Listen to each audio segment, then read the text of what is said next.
Welcome to Flagstaff County Podcast. I'm Nick Dunn, the Assistant Agricultural Fieldman. Today I'll be talking about our Agricultural Service Board and hopefully can answer many unanswered questions for our ratepayers here in Flagstaff County.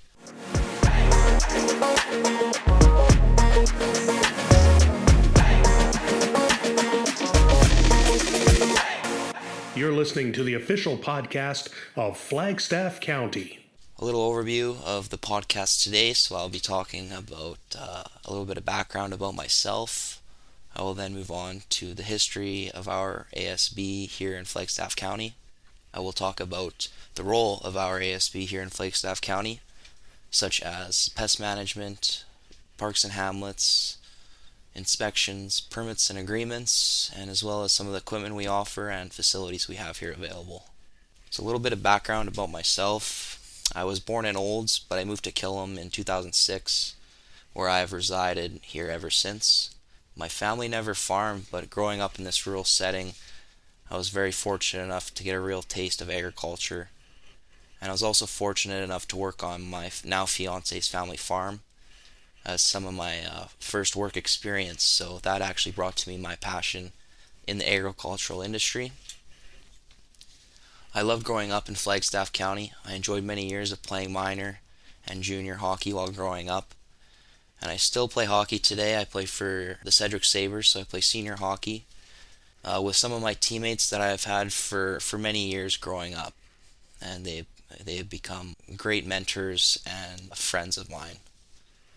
I went to post-secondary at Olds College after I graduated. This is where I received my diploma for agricultural management. I also received my first agricultural summer position. This was with Nutrient Ag Solutions. I was operational support at the Killam Retail.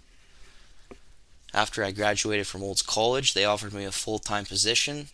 So I then worked with Nutrient as a crop production advisor for 4 years. And then I decided to make the transition into the Assistant Agricultural Fieldman here at Flagstaff County, which was in August of 2021. I'll talk a little bit about the history of our Ag Service Board here in Flagstaff County. So we first started our ASB in 1952. The reason we decided to form a board, it was following many other municipalities, and it was to better inform our council on the operations and difficulties of agriculture in our region. The structure of our board has changed over the years. So right now we have 9 members, including 2 advisors, which is the fieldman and assistant fieldman. And one thing I'll mention is that we don't have a voting status, so therefore we can only bring suggestions and recommendations to the board. And part of our job is also to implement the acts that we work under. So this would be the Agricultural Service Board Act, the Agricultural Pest Act, the Weed Control Act, and also the Soil Conservation Act. The remaining 7 members are members who do hold a voting status. So this would be our 3 council members. They hold the chair and vice chair. And our remaining members are members at large, and so therefore they hold the ratepayer status, so they are producers within our county. So this gives us a very local, opinionated board, which is exactly what we need to protect and conserve our agricultural industry here in our county. So Alberta is very unique compared to other provinces in the county because we're the only province who actually established agricultural service boards. So there's no province out there that has the structure that we have here in Alberta. So there's a total of 69 agricultural service boards throughout our province. And the very unique thing is that not one of these municipalities are exactly alike. So they're kind of each unique in their own way according to some of the challenge they face. So based on geography, topography, soil quality, and even natural resources that are provided. So that's something that's very special. So if you're someone who farms in 2 counties and you're noticing you're facing different issues in each of the counties as far as policies and requirements, That's the reason why. So there might be a lot of similarities between two municipalities who are very close together, but if you're trying to compare some of the northern climate municipalities to some of our southern climate municipalities, you're gonna see a lot of differences between the two. So some of the roles that we face here as an Ag Service Board would be to improve and maintain agriculture production would be the main one. So with that comes responsibilities of enforcing and administering the Weed Control Act, as I mentioned before. So this is stopping the spread of weeds into our county borders and also stopping the spread within our county as well. So we also have the Agricultural Pest Act, and this would be controlling pests from entering our county and also spreading within our county. And then there's also the Soil Conservation Act. So this is mainly preventing wind and water erosion. We host quarterly meetings as needed throughout the year. During these meetings, we address issues and vote on policies and procedures according to the needs of the municipality. So these are brought up from our members. During these meetings, the fieldman will also give progress reports to inform not only our board, but the public of what we have been working on in the time between our meetings. Another role of the Ag Service Board is to improve the economic welfare of the farmer through increasing property value and improving yields. So we are here for you guys. So this includes promoting, enhancing, and protecting viable agriculture in a sustainable manner. So bringing conservation and recognizing conservation. Our ASB encourages good farming practices, farm safety, and succession planning. So within our county, there are 650 farms, and most of them are generational farms, which means we must leave the land in better shape than we received it to ensure productivity and prosperity in the generations ahead. So as farm transition kicks in, we want to ensure conservation so that we can continue being a thriving rural community of communities. Another role we have is to act as an advisory body to the municipality and provincial government. So our ag minister. We're reporting and working closely with our council as well. As I mentioned before, that is one of the main reasons why we established an Ag Service Board, was due to the fact agriculture wasn't getting a big enough voice for the importance it had. There's a lot of other issues that municipalities face. So this is just to ensure that nothing is overlooked in this department. So this is a very vague overview of what the roles are of the Ag Service Board. So I'll now go into a little bit more depth. So pest management. I'll now talk about the duties of the Ag Service Board that we carry out on an annual basis when it comes to pest management. So our most predominant task is pest management. So this includes monitoring, controlling, and surveying for weeds, brush, insects, diseases, any other pest out there. So we have 2,700 kilometers of municipal roadsides in our county. We are currently on a 3-year rotation, so that means we spray about 33% of our county each year, okay? So this includes spraying for noxious and prohibited noxious weeds, and also brush in certain areas of the right-of-ways, and this includes both sides of the right-of-way. So to put that into perspective, that is the distance from Sedgwick to Los Angeles, California, both sides of the road, okay? So depending on the year and moisture levels, the Ag Service Board will cut our county's roadsides twice a year. Last year was a pretty dry year, and due to the risk of fires, we decided it was best to only cut our roadsides once. And this is secondary roads, keep in mind too, okay? So MCON is a company that works in partnership with the Alberta government. They are responsible for the care and maintenance for the primary highways that grid throughout our county, including mowing and spraying. So in late summer and early fall, the provincial government asked us to report some survey data to help monitor insects and diseases throughout the province.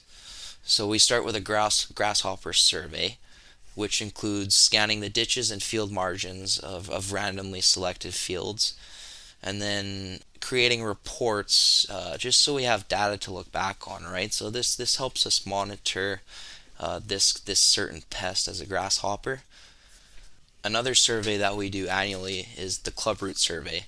So this takes place when the majority of the canola is swathed in our county. So we select 4 random fields in each of our 48 townships. So this totals approximately 200 fields per year that we survey. One thing I'll mention is that we do use a sanitary approach, so we're not parking in the field. We are using our booties, so we're not transmitting the disease between various landowners. So it starts by we'll walk through the field margins, specifically at an entrance. We have a certain pattern that we walk. So during our pattern, we will pick 100 stalks and monitor the amount of clubroot detected. So if there is susceptible clubroot, we will have the gulls tested from a certified laboratory, and depending on the results, we'll have to notify the landowner with a notice that he or she shall not grow canola on that piece of land for the next 3 years. And this will be monitored as well. So part of our survey, we are hitting new fields, but we are also monitoring the positive fields from the previous 3 years. Okay, so it's very important that we follow these guidelines. As I mentioned before, we don't want to spread diseases or other pests that have been introduced into our county. We don't want them to spread within our county, right? We're trying to protect them from coming in, and we're also trying to protect them from spreading within. Another thing we will do, we'll also notify the adjacent landowners so they're aware of the situation as well. So when it comes to our seasonal staff, our crew, we have 2 seasonal weed inspectors.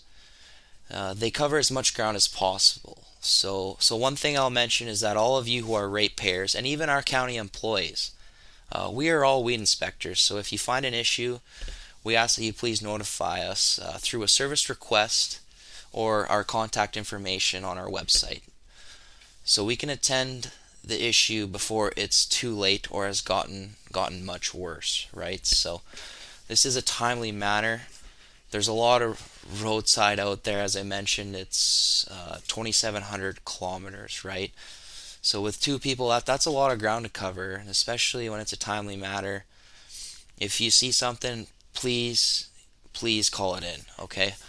So the Ag Service Board has 2 seasonal custom sprayers that work alongside our weed inspectors.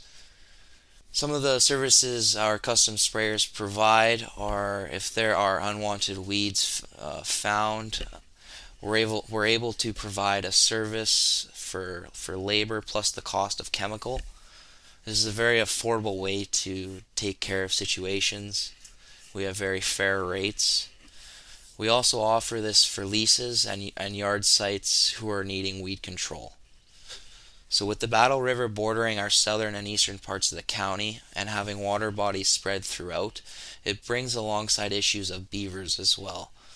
So our Ag Service Board can control beavers through explosives, trapping, and shooting. I'll also add that if you find beavers on private land, it is your responsibility to control this pest.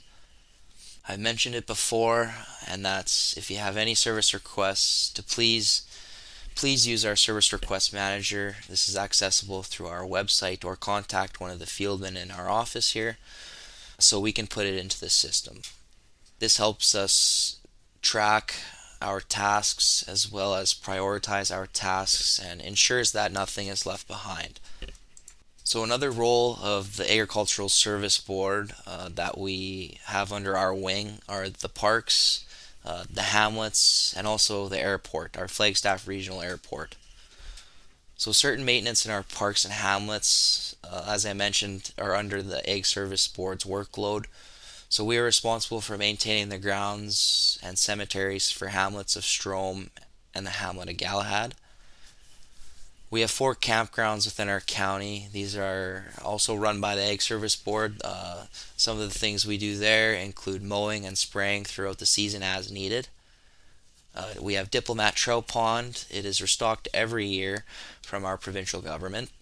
It is located southeast of Forsberg along Highway 855. There are only non-service sites here. One thing I'll mention is that this does attract a lot of anglers throughout the year. We also noticed that the park is getting used more for waterfowl hunting from a lot of the Americans that come up in the fall season for hunting waterfowl. Another campground we have is Edgerton Campground. This is in Daysland. It is on the southern border of the town along Highway 13. There is powered sites available here and also group camping. There's a park. It's right on the edge of town, so there's many services in town. One of our biggest campgrounds is Fish Lake. It is located on the west side of Hardisty along Highway 13. This is a great family-oriented spot that has a park, a beach, a boat launch. It has a dock there that you can fish off of. There is powered and non-powered sites there. Another thing I'll mention is that there is a boat launch there, however, there's non-motorized boats allowed. In Galahad, there is a campground on the west end of town. It has powered sites there. There is a full bathroom and shower. We have a gazebo for rent on the old school grounds. This is a great spot for group camping at a low cost. Strome has camping also. It's provided along the west side of the baseball diamonds. There are no services, but we do provide portable washrooms throughout the camping season. All of our camping spots throughout all of our campgrounds are opened in the spring and closed for the winter and fall. So those are our municipal campsites in our county. They do open in the spring and they will close for the winter in late fall. They are self-registration. We just changed our structure for self-registration by receiving new envelopes. So our new envelopes will actually have a printing permit receipt attached to it that is detachable from the envelope where you will insert your cash or check. This permit is requested to be posted on the camp post. Due to some complications from the previous years getting payments from our attendees, we've decided to charge $25 a night for non-service sites and $30 a night for powered sites. For all other inquiries, please visit our website or give us a call or email here. We'd be happy to help you and answer some questions. I know that if you are wanting to do some group camping, we do require you to call our office, and there might be a small deposit required for renting the gazebo in Galahad that I mentioned that we had. As I mentioned before, our park staff also takes care of the Flagstaff Regional Airport, so this involves mowing, spraying, and emptying trash bins throughout the year as needed. So I'll now talk about some of the inspections. Another responsibility of the Ag Service Board is annual inspections. Flagstaff County is the only county in the province that actually has 4 seed cleaning plants. So our plants are located in Strome, Forsberg, Alliance, and Lougheed. So these annual inspections occur in the fall, and they consist of sample inspections and a visual inspection. The sample inspection is when we take 30 random samples that occurred in the year and inspect them for prohibited noxious weed seeds. We're also looking for other volunteer seeds that may have come in through contamination from the previous growing season as volunteers. So after we complete these sample inspections, we then do what we call a visual inspection on the plant. So this involves thoroughly going through the equipment and machinery and making sure that everything is in full working condition and with minimal risk for contamination. If the plant receives a grade greater than 80%, we are able to reissue them with a license for another year of operating and cleaning.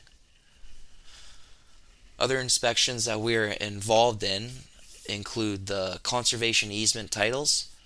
So this involves making sure the landowners who have these titles are following the guidelines that are within the title that states that how they can use the land and conserve the land.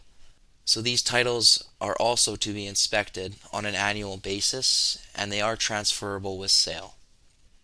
We also have some municipal land that Flagstaff County owns.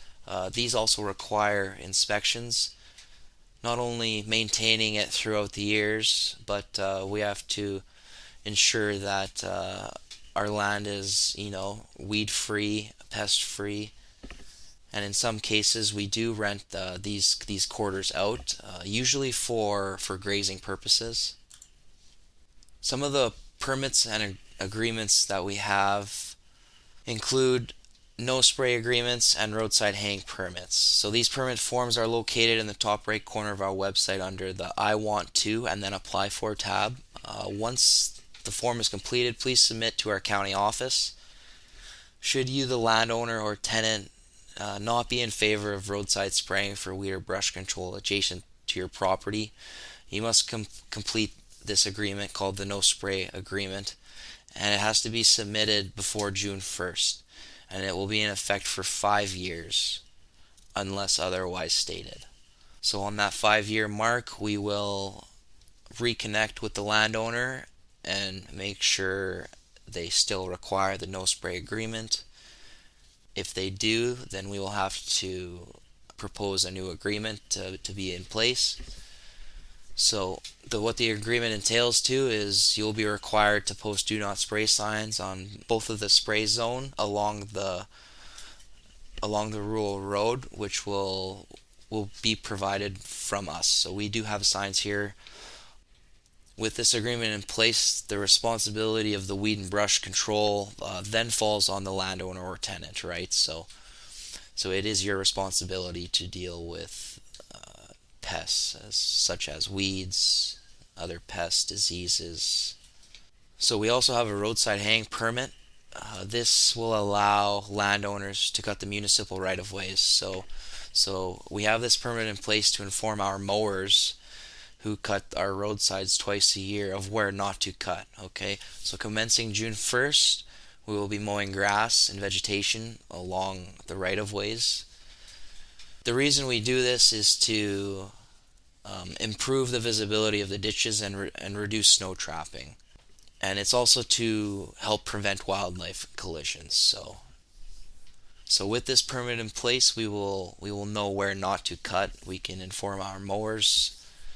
So this permit is only good for 1 year, so it is an annual renewal requirement. As I promised before, I would talk about some of the equipment that we have here for our ratepayers for rentals. So we do have traps. This includes magpie, skunk, raccoon traps. These are free of charge. We do require a deposit that if you do return the trap in full working condition, we will reimburse you with your deposit fully. So we also have soil probes. We have a 0 to 12 inch and a 0 to 24 inch probe. Same as the rental traps, we require a deposit, but once received in full working condition, you will receive your full deposit. We have an Eco brand applicator. We have a tree planter. We have a 3-point hitch grass seeder. We have bale probes. We have a skid mounted handgun sprayer. We also have scare cannons. So if you require a rental of a piece of equipment, as I've mentioned previously, please contact the fieldman to arrange a rental agreement. So some of the facilities that we have to offer would be our 7 tank loaders throughout the county. These are dedicated for agricultural use, and they do provide non-potable water. So these facilities, they are coin operated. They take loonies and toonies. So for $1 you will get approximately 150 gallons. Okay. So from our 7 properties, this includes Days Land, which is an all-season tank loader. It has 6,000 gallon storage. We have Hastings Coulee, which is also an all-season 6,000 gallon storage facility. We have one at Killam, south of Killam. This is another all-season. It has 7,200 gallon storage capacity. We also have one in Sedgwick. This is 12,000 gallon storage capacity. This is all season as well. Same with the one in Lougheed. It is an all season facility with 12,000 gallon storage capacity. So those are our 5 all season sites. We also have two sites that are seasonal. So this is Hardesty. It has no storage, and also Alliance. It has no storage, which is the reason they are seasonal sites, because we have no capacity to keep warm. So we do winterize Hardesty and Alliance. We we close them down in October, and we will reopen them in April as soon as weather provides. So another thing I'd like to inform is that there is a beacon on the water tower. It's a red flashing light. You won't see it. Hopefully you don't see it. But in case you do see it, this means that the facility is filling its reserve, and that you need to wait, or else it'll be very hard on our pumps and everything else. So just a heads up, if you do see the red flashing light, just wait 15 minutes, and our pumps should fill our reserve back up to full capacity. So as I mentioned before, we are here for you guys. If you need anything, please do not hesitate to contact for any questions, comments, or concerns. As I mentioned, I give you a little bit of background about myself. I am Nick Dunn. I'm the assistant ag fieldman here. My cell phone number is 780-390-0342. You can also reach me through email at ndunn@flagstaff.ab.ca. So thank you for listening to the podcast. I hope I could answer some questions for those who are kind of wondering or wanting a little bit more background on our agricultural service board here in Flagstaff County.